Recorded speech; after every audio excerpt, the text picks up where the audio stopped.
guys, what's up? KillJoy Jake here, and instead of having friends, I have horror movies. Today we're going to be talking about the brand new film from Brandon Cronenberg, Possessor, and we're going to be pitting that up against David Cronenberg's second movie, Shivers. It's both of their second movies, if you didn't know that. Yeah, you got it. This is a little bit different of a versus episode than I usually do, so tell me in the comments below if you dig this or not, because then I'll start comparing other crazy horror movies to each other. Now before I get into this, I'm gonna need you guys to like this video and subscribe for more horror content. Alright, now let's get into the battle.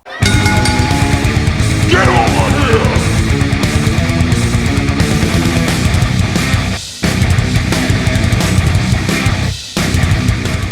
So before I get into the good, I'd like to talk a little bit about these movies. Shivers, also known as The Parasite Murders, and They Came From Within, is a 1975 Canadian science fiction body horror film, written and directed by David Cronenberg. It stars Paul Hampton, Lynn Lowry, and Barbara Steele. And the original title for the film was Orgy of the Blood Parasites. I don't know why they didn't stay with that. I mean, that's perfect. That's lightning in a bottle right there. The film is also celebrating its 45th anniversary this year, just this past week, which is kind of crazy. I guess I got some perfect timing, what can I say? Possessor is a 2020 science fiction horror film written and directed by Brandon Cronenberg. The film stars Andrea Riseborough, Christopher Abbott, Sean Bean, and Jennifer Jason Leigh. The film had its world premiere at the Sundance Film Festival on January 25th of 2020, and it was just released to the public this past October 2nd. Now both films have a pretty good rating on Rotten Tomatoes, one being almost 100% and one being in the 80s, but still pretty good overall. So this is gonna be a very close matchup. You're gonna want to stay until the end to see the results for this one. So with that being said, let's get on to the good. Starting off with Shivers, I would say the film is scary AF. Shivers actually has some decent scenes of horror. The one that's really coming to mind here is when the guy goes to run outside and he's like the last one left, and everybody from the apartment complex just comes walking over the hill like a bunch of zombies. There's not really any music, it's just kind of like it just starts happening and he's screwed. He's done. The dark hopelessness in that last scene is just, it really hits hard for some reason. Maybe because the rest of this film felt a little silly because of the weird line deliveries and just the way the plot progresses. And the goofy characters, of course. I love the concept of this film. I've also had this idea for a movie about zombies that don't infect you just through straight up they just bite you, that's it, whatever. That's regular old zombies. We've seen that a million times. Let's do something different in that area. This film kind of does that in a different way, but I also got a little something up my sleeves that I don't want to reveal just yet because I think it's a pretty solid idea. The line delivery is hilarious. I'm so hungry. I'm so hungry. I'm hungry for love.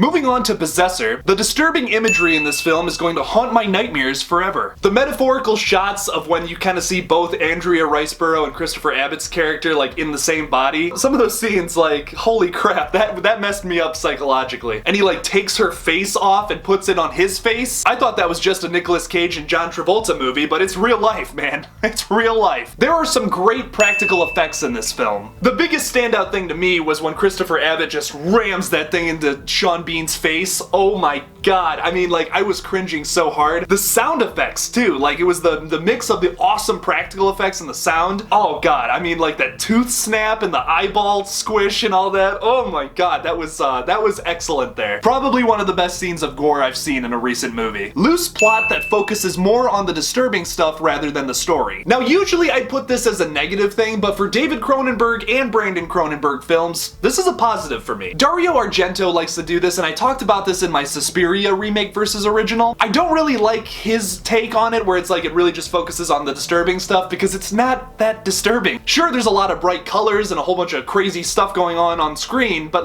there's no substance. See, you have that substance in Cronenberg films, but you also have this surreal, disturbing imagery you can't find anywhere else. Sean Bean lived, I think? I think he lived? I think? Maybe? The curse is broken for Sean Bean, I guess?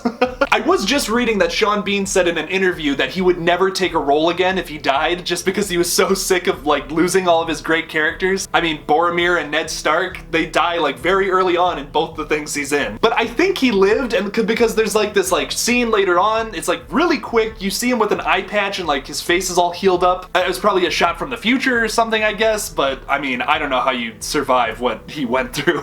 The fire poker through the face.